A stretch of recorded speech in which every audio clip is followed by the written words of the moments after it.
Hey, Shalom, we're going to get started. Make sure you type your questions in. If you got any questions or comments, type them in now. Got any questions or comments, type them in now.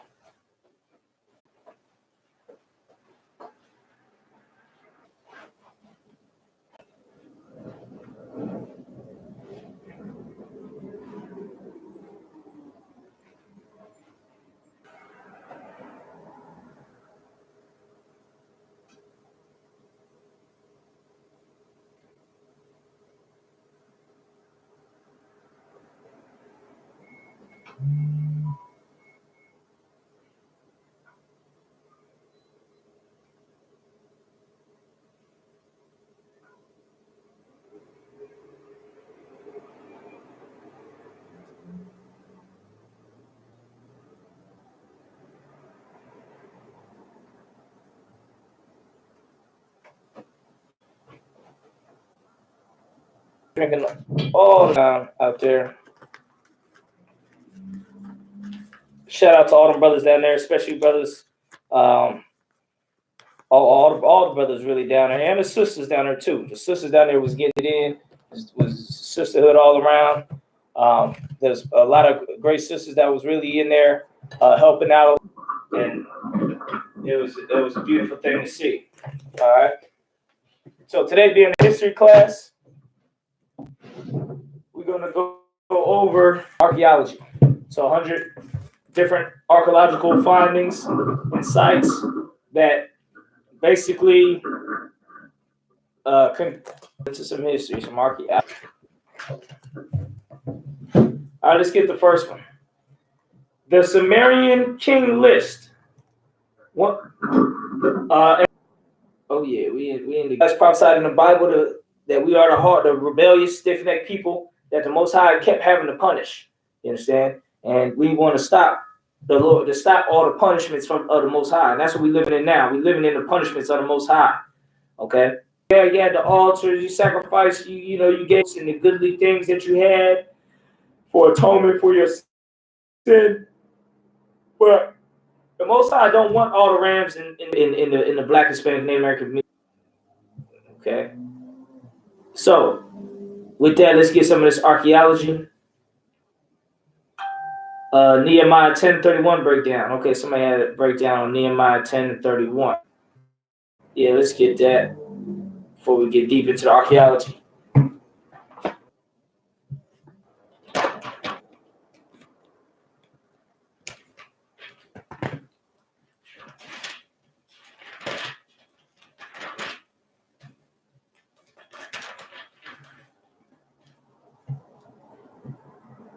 Nehemiah 10:31. And if the people of the land bring ware or any victuals on the Sabbath day to sell, the action of every day. This is basically when Israel was going back into the land. When Israel was going back into our gates of our land. Oh, let me get my cup real quick.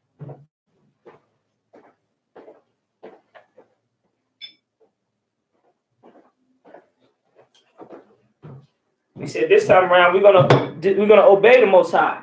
So what was happening was that all the Israelites was moving back to Jerusalem. And so now we're trying to return back. What was happening was merchants of all people. It said, and if the people of the land, it was multiple races during this time, but okay, because like inside the shut down, there's no buying and selling. So they were setting up shop outside the gates, selling and stuff like that. On elders and the priests, if you read up laws of Moses, observe the commandments of the Lord. You read that in the bottom of 29. They clave to their brethren, their nobles, and entered into a curse, and to observe and to do all the commandments of the Lord our power, and his judgments and his statutes. Heathens, they come in and start selling, bringing ware and victuals where they've been setting up tents. They're going to shut it down. So they wouldn't buy it. So they telling all the Israelites to not buy, because you got to understand, Israel is in charge of what Israel is in charge of. Now, if you go way down the road, same thing we're doing now. We tell the rules. We telling the people what we want to do in our city that we run. We don't tell America shit. Excuse my language. We don't tell America nothing. There's nothing we tell America like, all right, America, we want 3 days off for the Passover. Okay, America, we want this and we want that. We don't tell America nothing. Okay, let alone make the rules up. So this is when we was in our gates in our land, and we was gonna enforce the law of Moses and say nobody buy nothing from nowhere on the Sabbath. Okay, all the shops be shut down. Obviously, all the shops in Jerusalem shut down. But if you go down the street or down the road away from Jerusalem towards some other heathens or people of the land, they sitting there buying and selling. But he's having the counsel to tell the people of Israel to not go to the other people and buy and sell on that. Okay, we can't tell.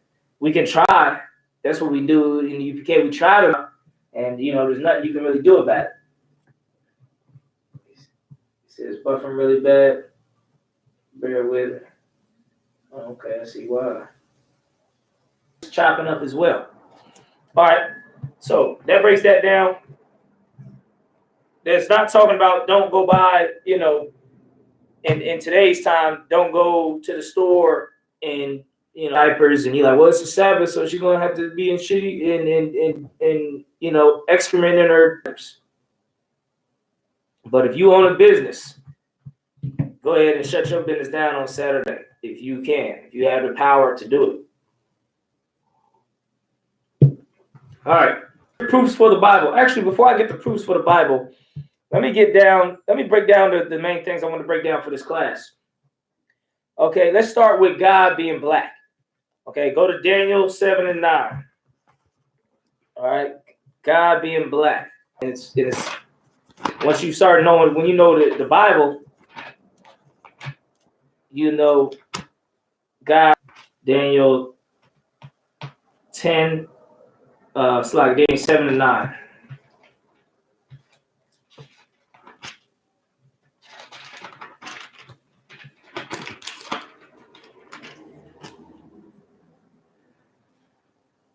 Daniel 7 and 9. This is Daniel's vision, his dream. I beheld so he's seen, till the thrones were cast down. All right, let's break that part down.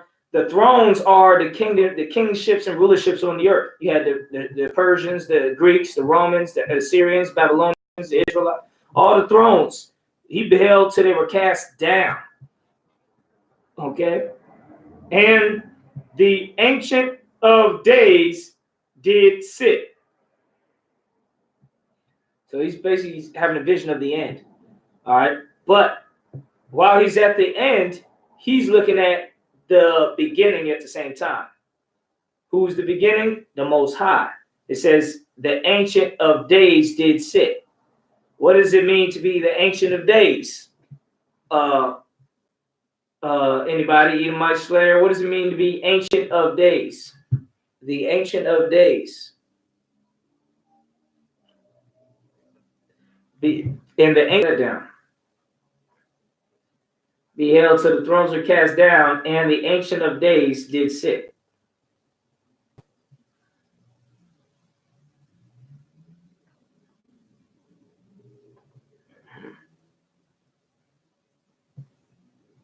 Go ahead and get that a shot, Edomite Slayer. But we only got a lot of time either to really. It says no time or beginning. Yeah, similar like that. You on the right ball. It's a time thing. The Ancient of Days means he was here before there was a day, before the first day, before there were any days themselves. He's older than day itself. This is talking about the Most High. You understand? He's older than before there was even a night and day. The Most High was here. Before there was even space and time and all that, the Most High was here. He's the Ancient of Days, whose garment was white as snow. It's how you know he had a human figure. You understand? Because humans wear garments. Okay, he had a human figure, like a body. Okay, in this vision. Okay, he is the Most High. He can be seen as anything you want to be seen as. But in this vision, he's being seen as a man with a garment on. whose garment was white as snow, and the hair of his head like the pure wool. Read that part again. And the hair of his head like the pure wool. Who else had woolly hair? Christ. That's where the precept come in. You seen me, you seen the Father. Okay. The Most High has a woolly afro, man, because he is a black man. Okay. He has that's what it says right here. His hair of his head like the pure wool. Okay. His throne was like the fiery flame. What's a fiery flame? It's powerful. It's got energy. You understand? That's what his throne is like. It's powerful. It has energy. You know what I mean? As burning fire. What's his wheels? Don't think like a wheelchair, like he's in a wheelchair. His wheels is the chariots of the Lord, which we're going to get as well today. A wheel within a wheel. What the chariots of the Lord look like. His chariots, that UFOs will be around him, are like burning flames. Okay? They're powerful as well. Ministered unto him, and 10,000 times 10,000 stood before him. So there's millions upon millions of angels and spirits in heaven. Okay, the judgment was set and the books were opened. And what do all those spirits do? They do all types of works. They do all types of things. They cause tornadoes. They cause problems. They make people sick. They heal people. They do all type of stuff. Okay, they all minister before him. What does that mean? They serve him. They're in front of his throne, serving him like a servant. That's ministering to him. You understand? All them spirits of the Lord ministered to him. Now, that's God being black. Now let's get Christ being black. Revelations chapter 1, 13.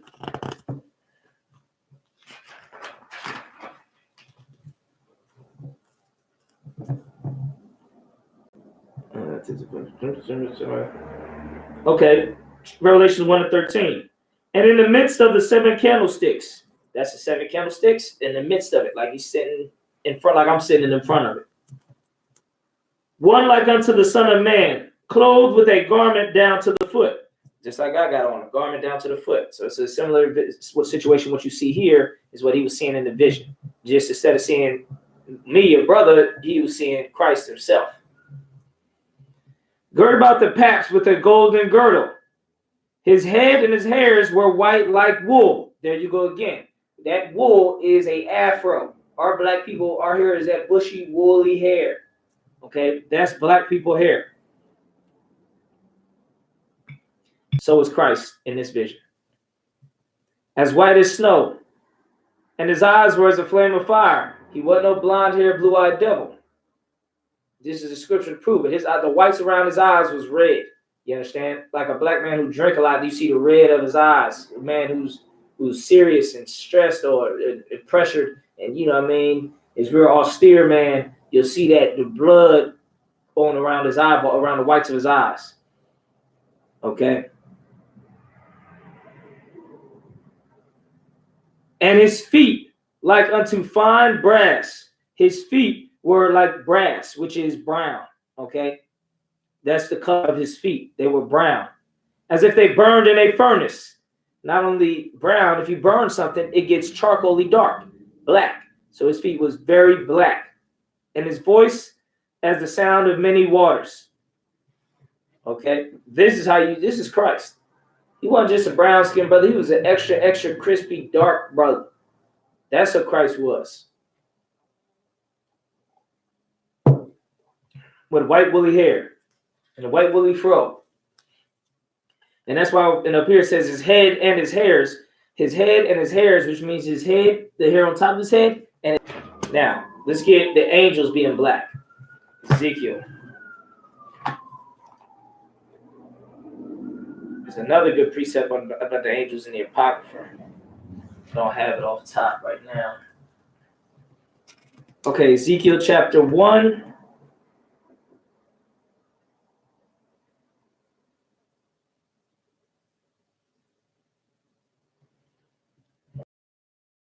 One is we around verse verse 7. Okay, this is the angels. Angels, 1 and 7. And their feet were straight feet. It's talking about the angels. Straight feet is in, let's say you had a person with straight feet. And the sole of their foot was like the sole of a calf's foot. What is that talking about? The way they had, the type of boots they had is like a foot, where that string goes in between their toes. You understand? The big toe and the other toes to make it like their boot, like their foot, like a calf's foot, like it's split in two. Okay, that's all that's talking about.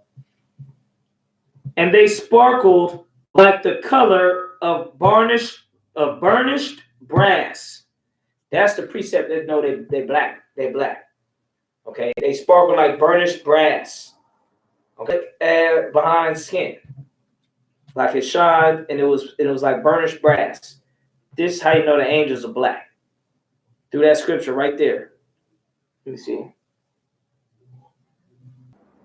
Him being black, or it basically them being like black men.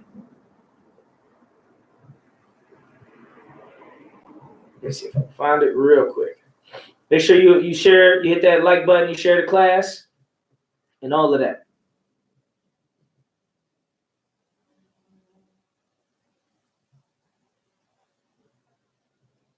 Let me go to the Apocrypha.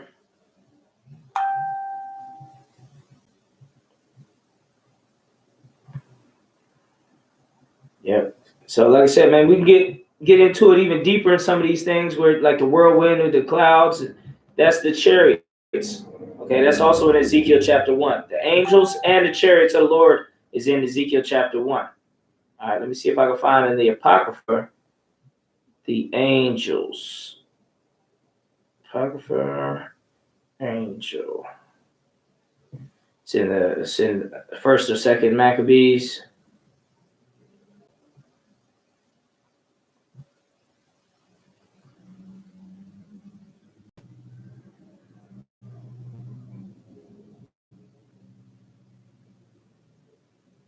We actually fought alongside angels as well in multiple battles. When you read the book of the Maccabees, angels came out and fought, and we fought with them, like fought against enemies with an angel on your side, fought killing them, just killing them way more than you killing them, of course.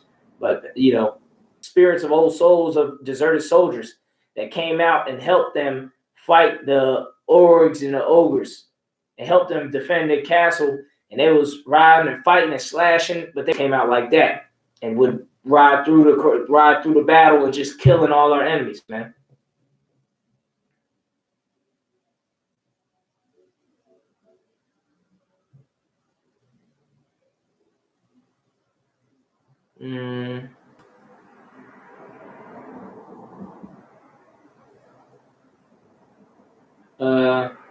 I'll have to look it up to get this one with the angels coming out. But this is the one I read in Ezekiel was the main one, where it said they sparkle like burnished brass. That then you know they was black.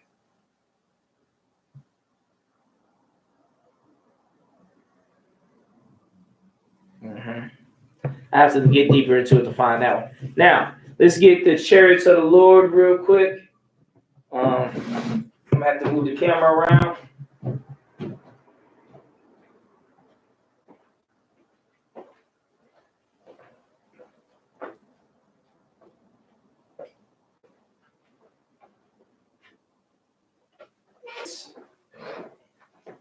What do they look like?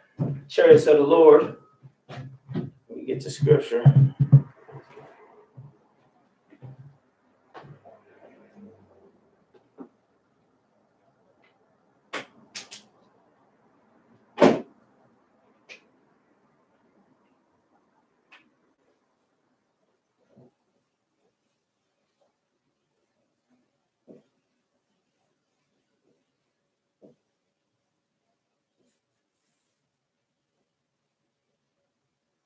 All right.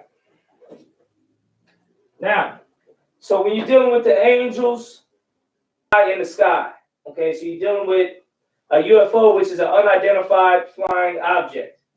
All right. Unidentified flying object is something that's in the sky flying, but it's not identified by nobody.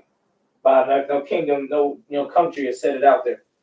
So in Ezekiel chapter 1, it says, and I looked and behold, chapter 1, verse 4. And I looked and behold, a whirlwind came out of the north, a great cloud.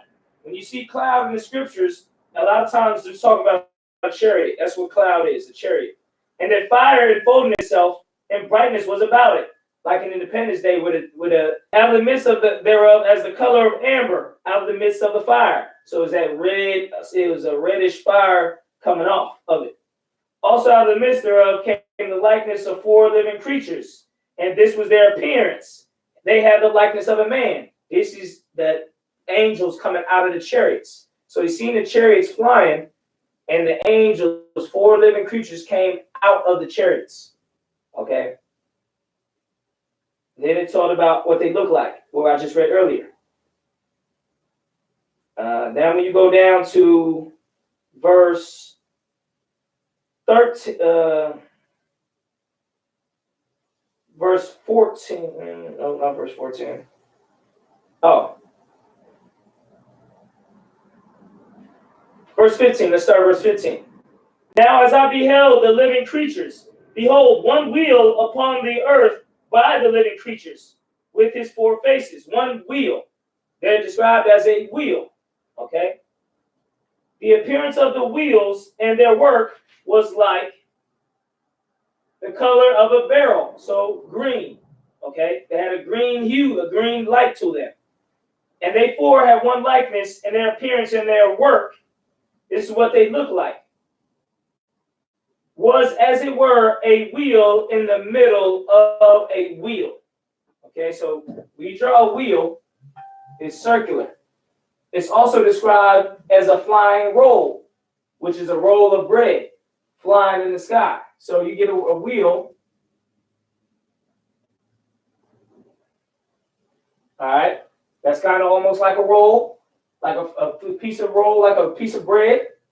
Then it's a wheel within a wheel. This is what he's seeing. All right, and it's flying. That's a wheel within a wheel. Then you put the, let's say you put the lights on there like a chariot has. It said it had green light, so the light's coming off of it. Now you got a wheel in the middle of a wheel. Then you see what the chariots look like. And then, verse 17, when they went upon their 4 sides, and they turned not when they went. They didn't turn where they went. So you see this thing flying in the sky. It's going shoom shoom. It's moving like a spaceship. It's moving like a UFO, and it don't turn. It ain't like a plane where you got to turn and catch the drift of the wind and get lift. It's just moving. The wheels were lifted up. So the living creatures were lifted up from the earth. So let's say this is the earth down here. The living creature down here, which is the angel. The angel is lifted up. That's where you get this light from above from. The same light that was over Christ. It said the living creatures were lifted up from the earth, and then the wheels were lifted up. What does that mean? These get lifted up into the air, then this flies off. That's a damn chariot in the Bible. That's what a chariot is. Okay? And it said the spirit of the living creatures, when you go to verse 20, the spirit of the living creatures was in the wheels. Because everywhere this went, the angel. All right, the brightness to it. You know what I mean? It had a brightness to it, amber. So it was amazing. And that's a chariot. Okay? If you zoom in, whatever, I'm going to zoom in. I'm going to draw another one over here that's a little more artistic.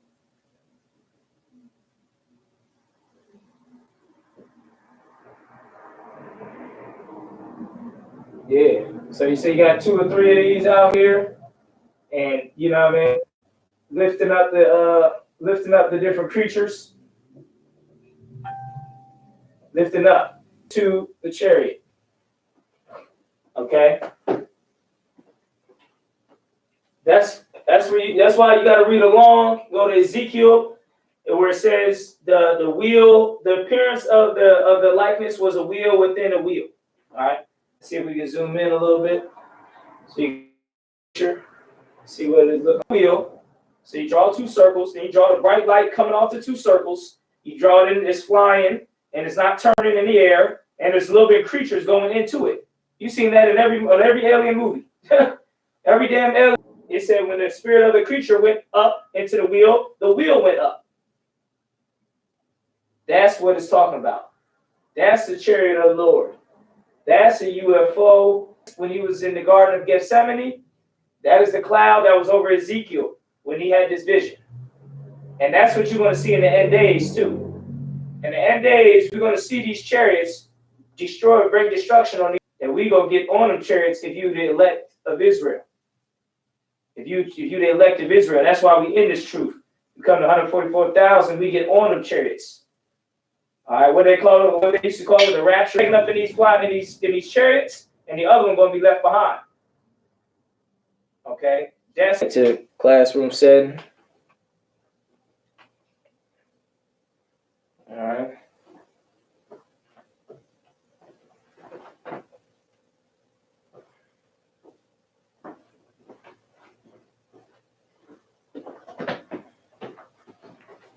Yeah, so that's the chariots of the Lord. If you ain't know before, now you know. Okay, just go to a couple of precepts. We just pulled Ezekiel chapter 1. And like I said, you can always get it broken down again. Like if you want to go slow it down. I know I kind of went in at a faster pace breaking it down. But definitely we can slow it down and break it down even slower so you can get even a fuller grasp of it. But that's the chariot of the Lord. Okay. I think that was pretty much it as far as what I was going to get. The disciples being black too. Yeah, that's like the movie District 9. That's like the movie Independence Day. That's like the movie, what's it, Encounters of the Third Kind or something like that. There's a whole bunch of movies where they basically take the scenes out the Bible and recreate them and make them into Hollywood big blockbuster movies. Star Wars is another one. You think this ship like a wheel with a spaceship around circle. Why? Because the Bible describes them like that. A wheel within a wheel. All right? That's what that's talking about. Learned that from the Israelite school of UPK. That's why you might see some of our pictures and paintings with chariots on it, and you'll see flying saucers in the picture. You'd be like, what's these circular things in the sky in the picture? That's the chariots of the Lord. That's what's going to bring fire and destruction down on this earth again. All right, now let's get Acts 13:1, the disciples being black. So we got God is black, Jesus Christ is black, the angels are black, and now we're going to get that the disciples are black. This is the history class, so we're going into some of this history, and we're going to finish with some good history. Acts 13:1. Now there were in the church that was at Antioch certain prophets and teachers, as Barnabas and Simeon, that was called Niger. Niger. Let's look up what they were called. Let's look at what it means to be called a nigger. A nigger. That's what they were called.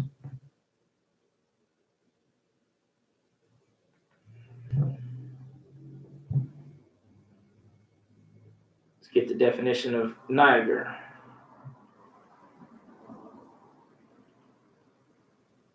Not the country either. You gotta put in Niger definition.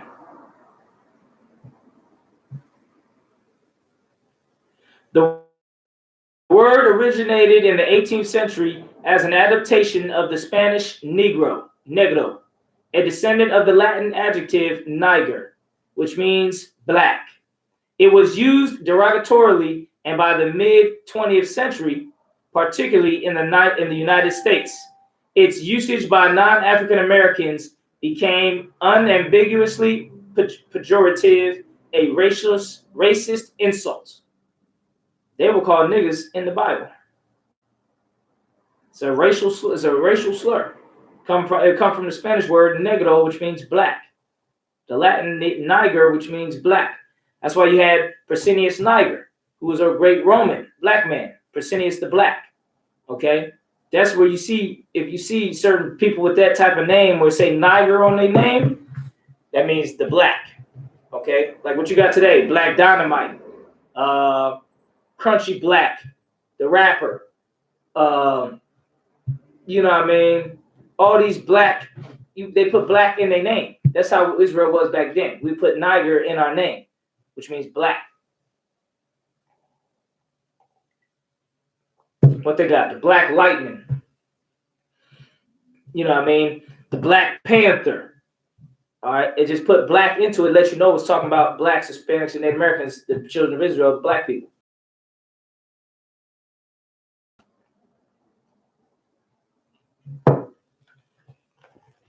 Perfect. Now, 100 proofs for the Bible, Old Testament. Okay, there's 100 proofs which is archaeological proofs that the Bible is true. Let's get the first one. The Sumerian king list, one of history's first mentions of a great flood. The Sumerians established the first civilization in the biblical world. Several clay tablets and prisms containing the list of their kings have been found in the ruins of Mesopotamia. Description of the find. Surviving copies of the Sumerian king list date to circa 2100 BC. What is striking about the list of the Sumerian kings is that the kings are divided into two groups: those who ruled before a great flood and those who ruled after it. Equally striking is that the lengths and reigns and lifespans of these kings drastically decreased after the flood, as did lifespans of people recorded in the Bible. You go to the Sumerian kings list. The kings was living to fucking, excuse my language, they was living to lived 930 years. You understand? Terah lived 230 years. Abraham lived 178 years, something like that. These brothers lived long years when it first started. Then their lifespan started shortening until the Most High said, I'm gonna cut you at 120. But even the other kingdoms, one of the oldest kingdoms, oldest civilizations, has kings that were living to 500 years old. Just like in the Bible. Let's let you know the Bible is telling the truth, man. Now, let's go to the next one. That one up there was called the Sumerian King List. You can look it up. Verse number 2. An ancient flood story. Accounts of a massive flood are found in many cultures around the world. The Gilgamesh epic, the saga of an ancient Babylonian king, Gilgamesh, includes an expanded flood story on tablet 11, similar to the flood story in Genesis 6 through 9. The best known of the epic was found at Nineveh on a series of baked clay tablets. And they got pictures of the tablets. Tablet 11 of the Gilgamesh epic tells of a great flood brought on earth by the wrath of gods, and includes a hero who is told to build a ship, to take every kind of animal along, and to use birds to check if the water had receded. Now, this ain't got nothing to do with the Bible. This is a damn clay tablet of the Gilgamesh. Okay? Importance of the for its historicity, and supports the flood of Noah's time. The fragment is 6 inches high, of a copy of the Babylonian epic of Gilgamesh, dating from the 7th century BC, found at Nineveh. You all know Nineveh's in the Bible too, right? Let's get more. Number 3, you are from the 4th millennium BC. Excavations of in Iraq today have continued off and on since the 1800s. The famous royal tombs at circa 2500 BC, reveal gold and silver objects of great beauty. part of the standard of Europe. From those tombs made before Abraham show Sumerian people. So this is basically proving that there was a city called Ur, that when the Bible says Abraham used to live in. The importance of the find. Finds show that the Abraham's ancestral home had been a powerful city-state before it fell. If Ur's decline and fall came during Abraham's time, perhaps archaeology has provided another clue as to why Abraham's father relocated his family to Haran. There we go. This is another one I really like. It's got pictures of it too. The Beni Hassan tomb painting. This ancient Egyptian tomb painting, dating close to the time of Abraham, shows a caravan of people from Canaan carrying merchandise for trade in Egypt. They carried eye paint to sell and arm themselves with bows and spears. Okay, I guess they're basically saying this is the Israelites. Okay, this is parts of the book.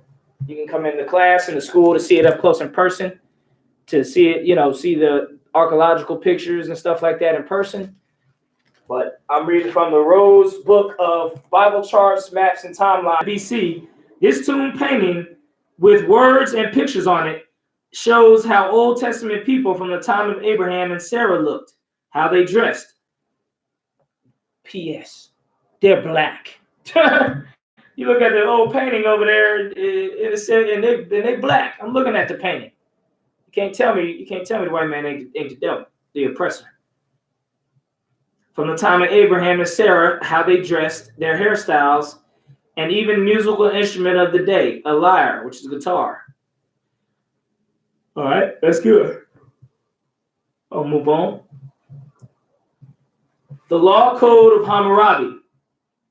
This black diorite stele, a carved upright stone slab, was commissioned around 1750 BC by Hammurabi, king of Babylon. It contains about 300 laws. The stele was found partially defaced at Susa in Iran today, where it was taken as loot in the 12th century BC. On top of the Code of Hammurabi, the king is shown in front of a seated deity, Marduk. The king's laws are written on the remainder of the stele for public display. The stele is more than 7 feet tall. The importance of the find. Some of the laws and the way they are written are remarkably similar to those found in Exodus, Leviticus, and Deuteronomy, indicating that a common law existed in the ancient Near East. Of course, because Adam passed down the law, and Noah passed down the law to his 3 sons, Shem, Ham, and Japheth.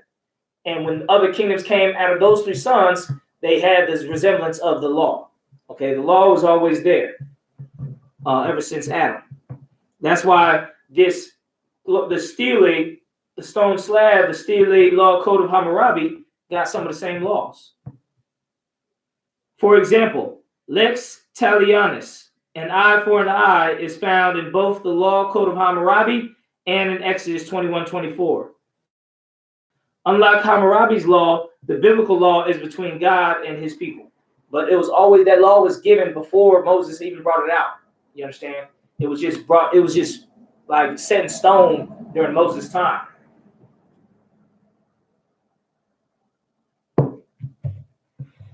All right. Number 6. And like I said, look how deep this is. There's 100 of them. We just read 5.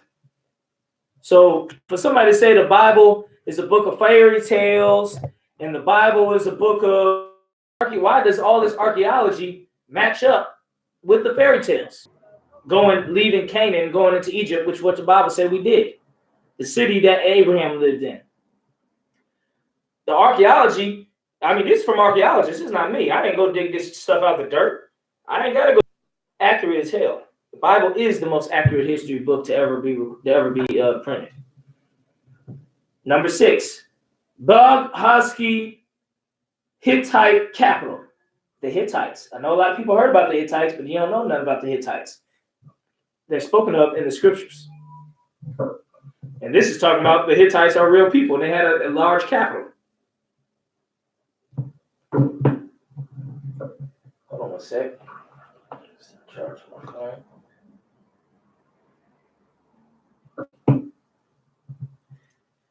All right. The ancient Hittites' large capital city has been recovered. Okay, they got a picture of a warrior god from the King's Gate. Hittite artifacts shown at the Museum of Anatolian Civilizations at Ankara, Turkey. Excavations uncovered fortified gateways, temples, and a large archive. The city fell in 1200 BC. I mean, they got all this archaeology and all this information about everything that's in the Bible. Everything. Although Hittites are mentioned often in the Old Testament, almost nothing was known about them until modern times. That claimed to be withdrawn and supported the biblical record. The find also helps explain the language, history, and literature of people who appear in the Old Testament and ruled in the second millennium BC. Hittites, man, they real. Number 7, the Nuzi tablets. Excavations at the ancient city of Nuzi, east of the Tigris River, turned up over 20,000 baked clay tablets. Oh, man. What did it say, the river? Oh, man, they discovered over 20,000 tablets of records. That's got to have all the information in the world about however much you need to know back then. Okay, let alone to prove everything that the Bible says is 100% correct. Writing on them reveal customs and stories very similar to those found in Genesis 15 and 31, such as marriage, adopting an heir, surrogate mothers, and inheritance, just like in the scriptures. Because culture changed very slowly in the ancient Near East, the tablets help explain some of the common practices and background. Okay, so basically, the tablets say the same stuff that's in the Bible, and that's part of the proof that the Bible is real. Because they just found these tablets, but the Bible been here way before the tablets, as far as for us to look at.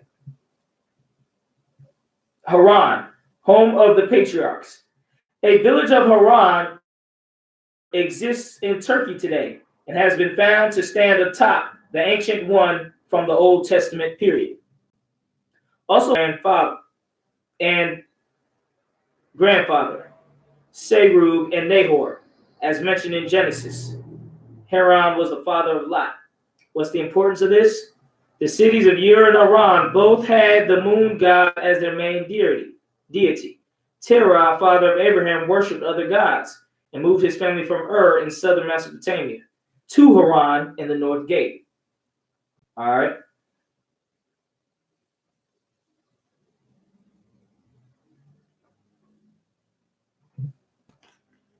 So, yeah, so they got villages that's named after Abraham's family.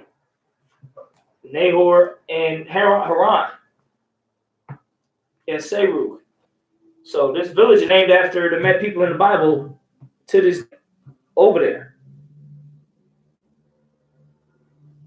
Strategically placed in the Central Hill country, it controlled all the roads in the area, but its location made the city vulnerable to attack. Excavations in the city of Shechem reveal a city with walls made of large megalithic stones. All right, I'm gonna stop it there because that's enough just for tonight. Okay, I didn't pull up about 8, 9 proofs of the Bible, archaeological proofs that the Bible existed and is real, man. And it keeps going. I mean, it just goes all on and on and on, even into the New Testament. It got proof of the New Testament existing. Okay, and being real, like real actual grave sites. So that's why a lot of the Egyptologists and stuff like that, and the so-called, them types, so-called know-it-alls that really don't know nothing. The Bible existed. There's no proof that the people in the Bible existed. Man, you got cities, tombs, clay tablets, steel steles, steel tablets, paintings, cities, flood stories. I mean, lists, king's lists, tablets. I mean, you got everything you need that backs up the Bible. The reason they keep saying there's nothing to prove the Bible exists because they don't want to they don't want to stop smoking weed. They don't want to stop smoking weed. They don't want to stop sleeping with conscious strippers because all them damn women who be so-called conscious, all of a sudden when you become conscious, all of a sudden your clothes start coming off. You notice that? As soon as you start being spiritual and awakening and awaked and then getting in tune with yourself, all of a sudden your clothes start coming off and your titties start showing, and you start becoming, all of a sudden now you got to be in half naked provocative poses. What does that got to do with, knowledge and knowledge of self? You know what I mean? That had nothing to do with knowledge of self. That has everything to do with gratitude of self, lust of self. You understand? Because they lustful bastards, and they got an opening through these philosophies to be a lustful bastard and not have no restraints and just use a cover that is about the knowledge and the I raw and I overstand and all this. You ain't doing nothing with that knowledge but getting naked and sleeping with multiple people. That's why a lot of them Egyptologist women never have solid families. Israelite women, on the other hand, be having a solid ass family. You know what I mean? The brother had 2-3 wives, have a whole bunch of kids, and they'd be a strong family unit. They're always going, women are going from man to man. The men is going from woman to woman to woman, leaving a woman every 5 minutes to get with a new woman. You understand? Because they think they can't have more than one, so they got to leave one if they want to get a new one, which is what they do. Or they do like the other Christians do, the purple Christians, and they kill the new woman. So nobody knows that he slept with her, and he can just say, I only got one wife. But he literally knows he just killed this girl and buried her body so nobody can find her, and nobody will know that, he broke the law, he broke the code of having only one wife. That's what we're dealing with out here. So when people tell you that there's no proof that the Bible existed, come to this class, information that I just read, and that'll be the more proof. But a lot of times they don't want no damn proof. They don't care about proof. They only thing they care about is being right and orgasm, and that's that. If it's not having, if it ain't got to do with them having an orgasm, they're not trying to hear it. They don't care about it. It don't make no sense. It's not spiritual. It's not right. It's wrong. It's got something wrong with it. Why? Because it ain't giving them an orgasm. That's all. Because it ain't giving them an orgasm. They don't understand. So type in your questions if you have any. I'm about to take a look on them.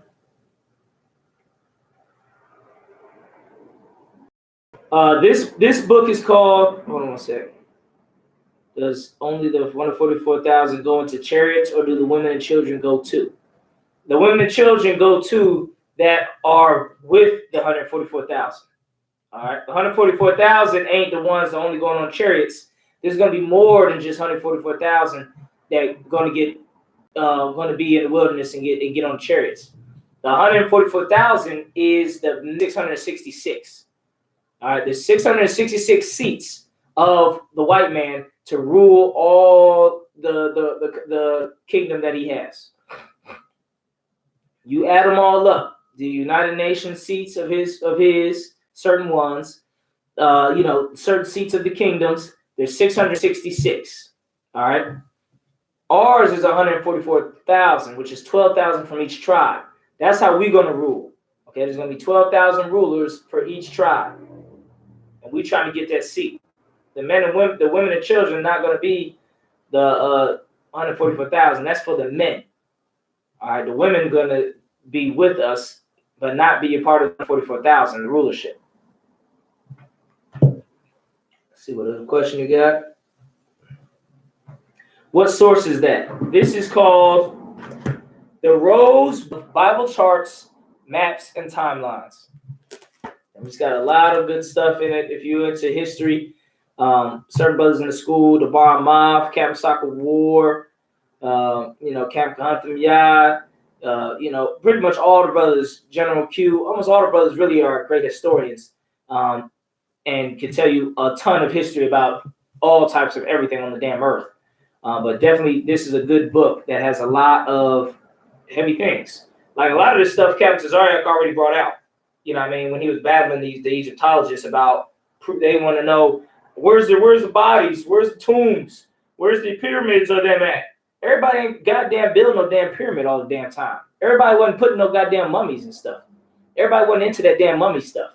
You know what I mean? So you ain't going to just find everybody's body from, 4,000, 5,000 years ago. I mean, come on, man. Everybody ain't trying to be mummified. We wasn't mummifying every damn thing all the damn time. Okay, so the bodies disintegrate, get lost over time, and this and that. Then they get they get dug up. 5,000 years later, they get found under a whole bunch of dust and rocks and overgrowth, and this is what you have today. Okay, you got to understand, the Middle East used to be basically like New York City. Okay, now it's a lot more deserty and dusty and desolate. Why? Because the Lord had made it that way. Because the Israelites are not there, and the land is basically cursed, just like the Israelites is cursed. But before that whole Middle East, it wasn't all dusty and like that. It wasn't all sand and desert. It had grass, fields, and all of that. Wilderness. It had trees in abundance, wells, water everywhere. Okay, that part was like New York. When you look in the Middle East, it was like New York. It was cities on top of cities, towns on top of towns, villages on top of villages, people living on top of people. You know what I mean? People everywhere you go. I mean, it was like New York over there. Cities every damn where. Now it's kind of all type of destruction, but during multiple times, so all that stuff got over time. It'd be a whole city. It just got covered in dust, covered in forestry, and then nobody knows it's there until some archaeologists stumble upon it and dig it up. Next thing you know, he got the newsy tablets, 20,000 tablets of records telling you everybody's tax returns, telling you everybody's mama name, telling you who owed who, telling you who owned this building and who owned that building, telling you everything, all the information of what you would keep in a city. You know what I mean? The records, the date of births and the who got the free fall. It was city states, man. Okay, you couldn't have all these different kingdoms in a spot that's just dust and desert.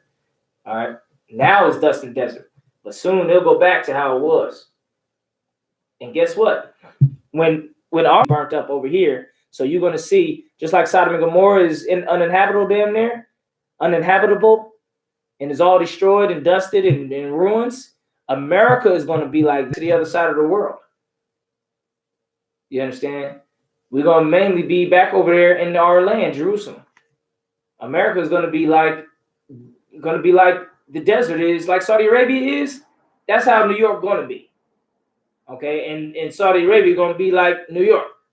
It's going, you know what I mean? This stuff is going to flourish and fall, rise and fall. Cities and lands rise and fall. The earth rises. And so that's the name of the book, the Rose Book of Bible Charts and Maps and Timelines. See if we got any questions on Facebook. Oh, Facebook went down. All right. So yeah, so that's basically it. All right, I'm about to get ready to end the class.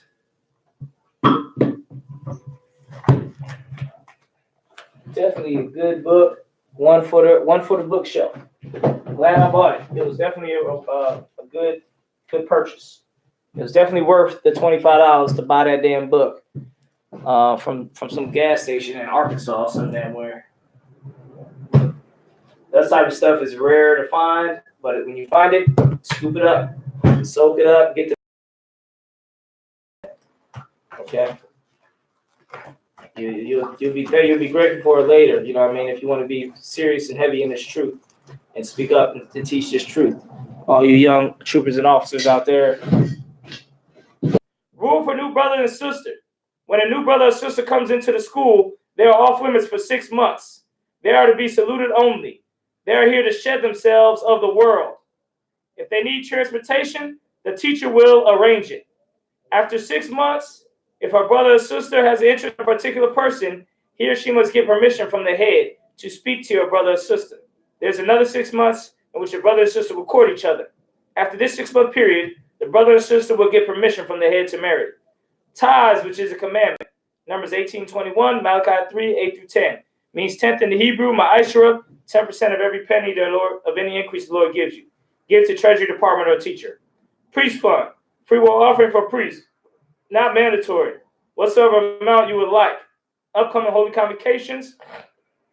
Announce holy convocation from sheep Remind Akim and Akwath to check the bulletin board in the hallway. If anyone wants to be a trooper in the school, to start wearing all black boots, shirt, pant, headband, and scarf. With that said, Kwan Hakidam, which means rise and face the east. You can do these prayers at home in your privacy of your own home as well. The Lord's Prayer. Abanawa, Shabbat Shemayim, Kodash, Haya, Shemka, Yahweh, Malakwaka, Taba'a, Ratazaka, Haya, Aisha, Baharataza, Kawa, Haya, Bashamayim, Lathanawa, Lakam, Kal, Yawam, Waslaknawa, Kabawatinawa, Kaslaknawa, Kabawa, Kabawatnawa, Wala'a, Tabayanawa, Balasaya 1, a ball, Oshinawa, Mayan, Rai, Kaya, Laka, Amalakwa, Wahala, Watapara, Lawalamium, Aman. In the English. Hold on 1 sec. Take this call real quick. See what's going on. Shalom. Hold on 1 sec. I'm gonna text you the number you need to call. This is Indianapolis school. So I'm gonna text you the number for the Denver school, okay? All right, shalom. Bear with me, everybody. I'm gonna go ahead and send him the California school number. Bear with me. That's why a lot of you other brothers need to come down in the truth. Cool. You can help me do all this. I won't have to do everything, answer the calls and do the prayers and everything. Some brothers doing it with me. That's why it's important for you to get in this truth and keep teaching and building this truth up. Okay, it ain't gonna build up itself. It takes brothers to come in and put in a brick to build this truth. All right, hold on 1 sec. I'm gonna send him Kevin Godar's number. Anybody who need to know anything about the school from Denver, you want to call this number. We text it to him.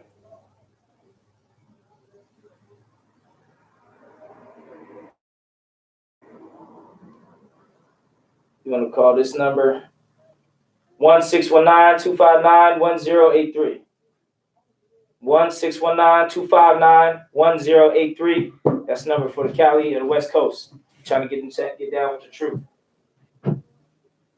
Our Father, in the English, Lord's Prayer. Our Father, which art in heaven, hallowed be thy name. Thy kingdom come, thy will be done, in earth as it is in heaven. Give us this day our daily bread, and forgive us our debts, as we forgive our debtors. And lead us not into temptation, but deliver us from evil. For thine is the kingdom, and the power, and the glory, forever. So be it. Prayer for the cock, the power, in the Hebrew. Yahweh, Bahashem Yahweh Shai, Babakusha, Nathanawa, Hakak, Hakak, Larpaha, Kamakala, Kamarwa, Hakak, Latahar, Hamatazarayim, Hakak, La Hakwim, Hamathium, Hakak, Arakawat, Atama Allah, the Garshun, Bahashem Yahweh Shai, the Wadaman. In English. Yahweh, in the name of Yahweh Shai, please give us the power to heal all manner of sickness and all manner of disease, the power to cleanse the lepers, the power to raise the dead, the power against unclean spirits, to cast them out in the name of Yahweh Shai. Thank you, so be it. Pray for the blessings in the Hebrew. Barakatah Yahweh, wa Yahweh Shai, wa Mayaka Allah, wa Allahayim, wa Tazabiyah, Allah GEN.YAHANNA, Ha Alawapyum, Ha Saranyum, Ha Kazayanyum, Ha Kayayalyum, Wa Hakwathyum, Yahweh, Bashim Yahushai, to what our month. In English. Bless you, Yahweh, and Yahweh Shai, and Michael, and the angels, Commander General Yahanna, the generals, the captains, the officers, the troopers, and the sisters. Yahweh, in the name of Yahweh Shai, thank you, so be it. Anointing prayer in the Hebrew. Yabaraka Yahweh, Wayashamaraka, Yahar Yahweh, Panyawa, Al-Yaka, Wayakanka, Yahweh, Panyawa, Al-Yaka, Wayashamlaka, Shalom, Yahweh, Ba'ashem, Yahushai, Barak, Rapah, Magun, Hagun, the Thurman family, the Sutton family, the Hill family, the Shini family, and all the destroyed of Israel. Ba'ashem Yahushai, throughout our month. In the English, Yahweh, bless thee and keep thee. Yahweh, make his face shine upon thee and be gracious unto thee. Yahweh, lift up his countenance upon thee and give thee peace. Yahweh, in the name of Yahushai, bless, heal, shield, protect. Names of loved ones we just named. Pray for the curses. Blessed art you, Yahweh, King of heaven and earth, and all things living. Yahweh, in the name of Yahushai, listen to us now, right now. Send evils and curses and punishment and destruction to the heathen that speak against us, thy prophets, the teachers, the princes, the priests, the Israelite brothers, and the school. Send evils and curses and punishment and destruction to the heathen, and shake loose the treasure of the rich of Israel that refuse to give to the school.